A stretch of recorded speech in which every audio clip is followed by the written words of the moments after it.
بسم الله الرحمن الرحيم. عن أبي هريرة رضي الله تعالى عنه قال قال رسول الله صلى الله تعالى عليه وسلم: والله لا يؤمن، والله لا يؤمن، والله لا يؤمن.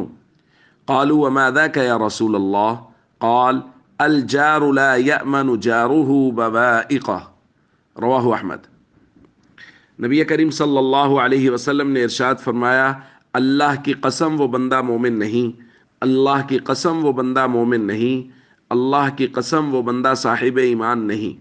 یہ بات 3 مرتبہ ارشاد فرمائی۔ صحابہ نے عرض کیا: یا رسول اللہ وہ شخص کون ہے؟ آپ صلی اللہ علیہ وسلم نے ارشاد فرمایا: وہ شخص جس کا ہمسایہ اس کے شر سے مامون نہ ہو۔ دوستو، ہم بات کر رہے ہیں ایمان کے متعلق کہ بسا اوقات تو لفظ لا یؤمنو سے نفس ایمان کی نفی مراد ہوتی ہے کہ یہ شخص سرے سے مسلمان ہی نہیں ہے، ایمان والا ہی نہیں ہے، اور بسا اوقات نفس ایمان کی نفی نہیں ہوتی لیکن کمال ایمان کی نفی ہوتی کہ اس کا ایمان کامل نہیں ہے۔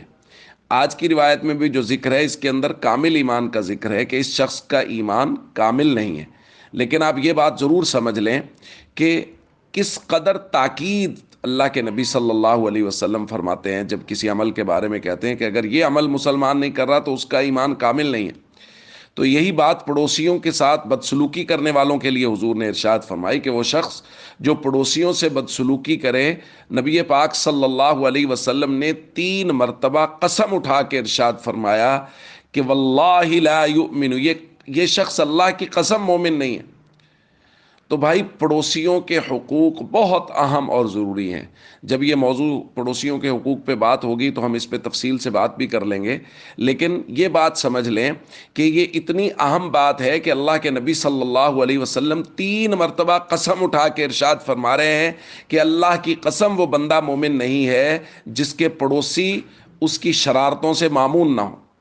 اس لیے ہم سب کو چاہیے پڑوسیوں کے ساتھ حسن سلوک کریں، ضرورت کے وقت ان کے کام آئیں، اور اگر نہ ہو سکے تو کم از کم یہ ہے کہ ہماری طرف سے ان کو کوئی تکلیف نہ پہنچے۔ السلام علیکم ورحمۃ اللہ وبرکاتہ۔